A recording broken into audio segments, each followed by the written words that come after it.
उत्तर प्रदेश में बीजेपी की सरकार रूल ऑफ लॉ के तहत सरकार को नहीं चला रही है, बल्कि रूल बाय गन को चला रही है। ये एक कोल्ड ब्लडेड मर्डर है और ये लोग प्रोफेशनल हैं। और इतना वेपन उनके पास कहां से आया? ये कोई कट्टे नहीं थे। गोली मारकर कौन सा रिलीजियस नारा क्यों लगाते आप? इनको आप आतंकवादी नहीं कहेंगे तो क्या कहेंगे? देशभक्त कहेंगे इनको आप। जो लोग टीवी के स्टूडियोज में बैठकर जश्न मना रहे थे एनकाउंटर का, शर्म से डूब मरो तुम लोग वल्चर्स हो।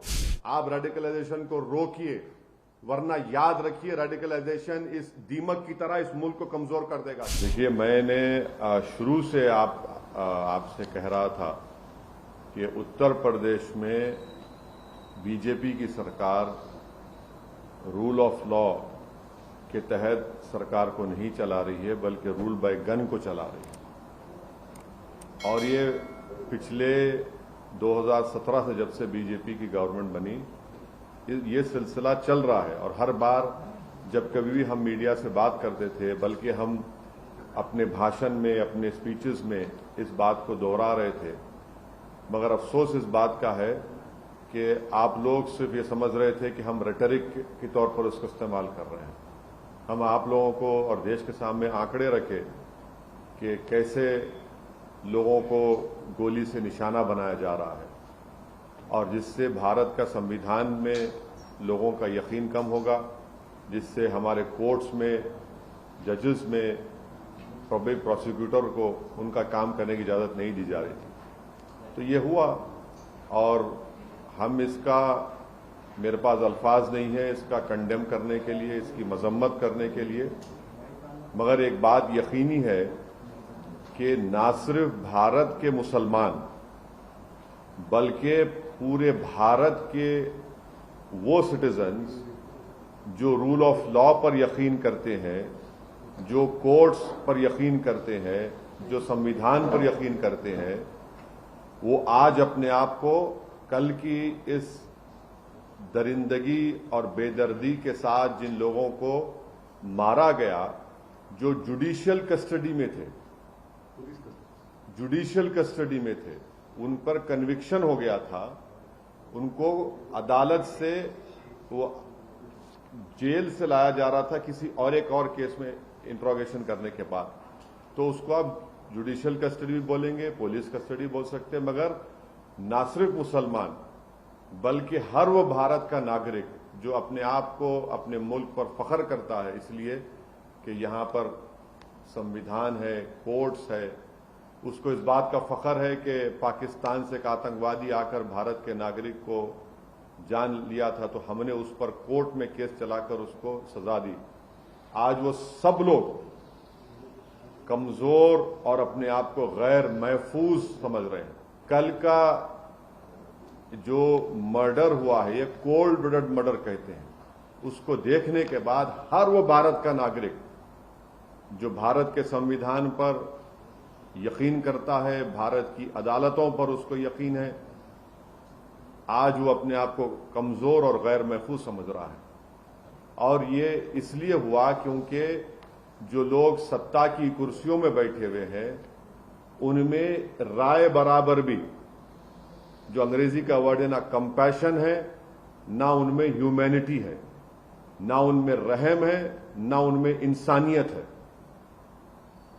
ये जो कल का वाकया हुआ, आप बताइए मेरे को, ये तो कोई ऐसा नहीं है कि कोई जाकर फौरन किसी को गोली मार दिया।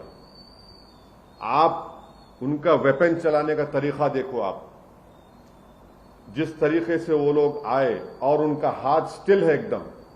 मुझे भी वेपन चलाना आता है, मैं भी एक एक्सपर्ट के साथ ट्रेनिंग लिया हूं अपनी सेल्फ डिफेंस के लिए।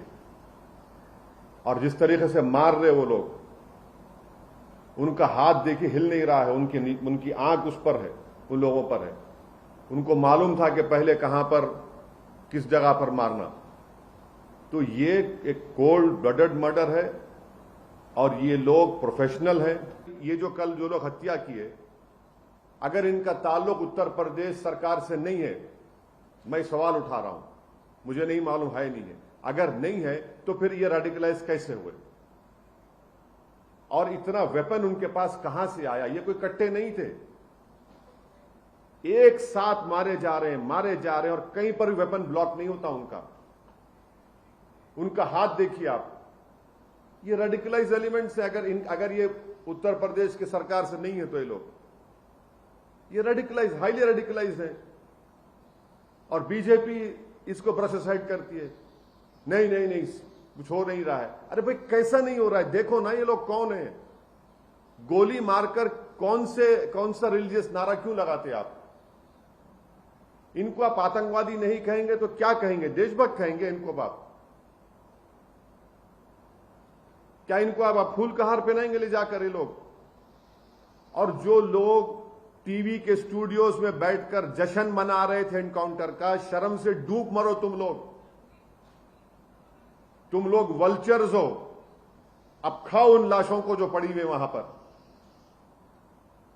आप जश्न मना रहे थे ना एनकाउंटर का, अब देखिए क्या हो रहा है। देखिए मैं मरने को तैयार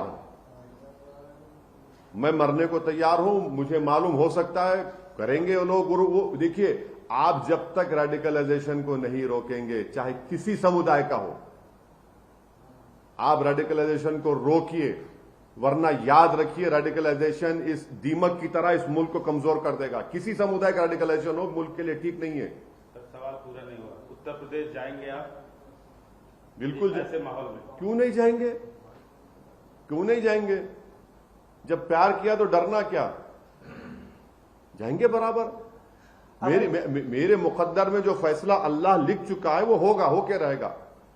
मेरी जिंदगी की हद उसी वक्त तक है जब तक अल्लाह फैसला करेगा। जब जिस दिन अल्लाह फैसला करेगा मेरी जिंदगी खत्म हो जाएगी। मगर मैं डर कर घुट कर अपनी जिंदगी नहीं गुजार सकता। और यकीनन मैं जाऊंगा, अपनी पार्टी का काम करूंगा,